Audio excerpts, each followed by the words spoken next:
بسم اللہ الرحمن الرحیم۔ السلام علیکم ناظرین، مسلمانوں کے قبلہ اول مسجد اقصیٰ کی تاریخ 5000 سال پرانی ہے۔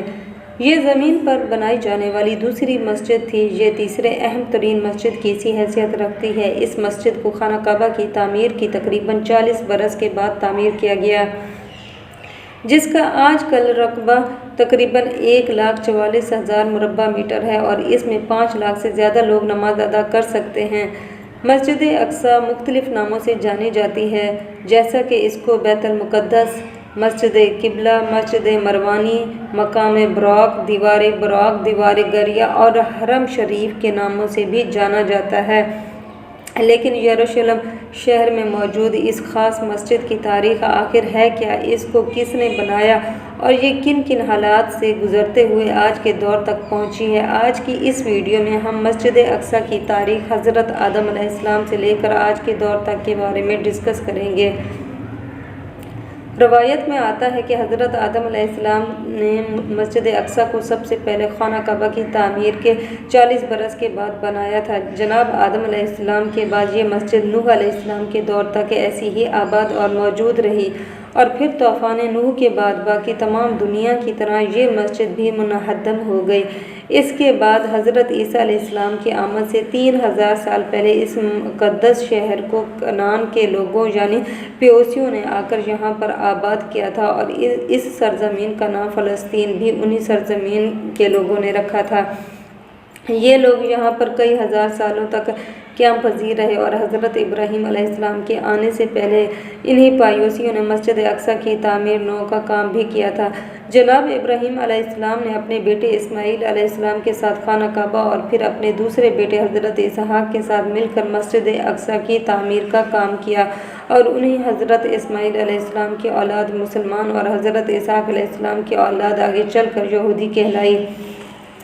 مسجد اقصیٰ اس کے بعد حضرت اسحاق علیہ السلام کے کنٹرول میں گئی، جنہوں نے اس پاک در کا خیال رکھا۔ حضرت اسحاق علیہ السلام سے بعد میں ایک بیٹا پیدا ہوا جو کہ یعقوب کے نام سے جانے جاتے ہیں، اور ایک پیغمبر بھی ہیں۔ حضرت یعقوب علیہ السلام کے 12 بیٹے تھے، جن میں سے ایک کا نام یوسف تھا۔ انہی یوسف علیہ السلام کو اللہ تعالیٰ نے نہ صرف نبوت عطا کی بلکہ کافی شان و شوکت اور عزت سے بھی نواز کر مصر کے قید خانوں سے اسے ملک کا بادشاہ بھی بنا دیا۔ حضرت یوسف علیہ السلام کے ہی دور میں حضرت یعقوب اور جن کے باقی بیٹے فلسطین سے آ کر مصر میں آباد ہو گئے، اور یوسف علیہ السلام کے چند سالوں بعد اللہ تعالیٰ نے اپنے ایک اور پیغمبر یعنی حضرت موسیٰ علیہ السلام کو نبی بنا کر مصر میں بھیجا، تاکہ آپ یعقوب علیہ السلام کی اولاد کو فرعون سے بچائیں اور بنی اسرائیل کو صحیح راستے کی ہدایت کا کام کر سکیں۔ لہٰذا بنی اسرائیل حضرت موسیٰ علیہ السلام کے ساتھ فرعون سے بچ کر مصر سے نکلے، اور یوں بنی اسرائیل ایک بار پھر سے فلسطین میں آ کر رہنے لگے۔ اس کے بعد داؤد علیہ السلام کا دور آیا، اور انہوں نے پھر سے مسجد اقصیٰ کی تعمیر کا کام شروع کیا، کیونکہ اس وقت صرف چند کھنڈرات کا ایک حصہ رہ چکے تھے۔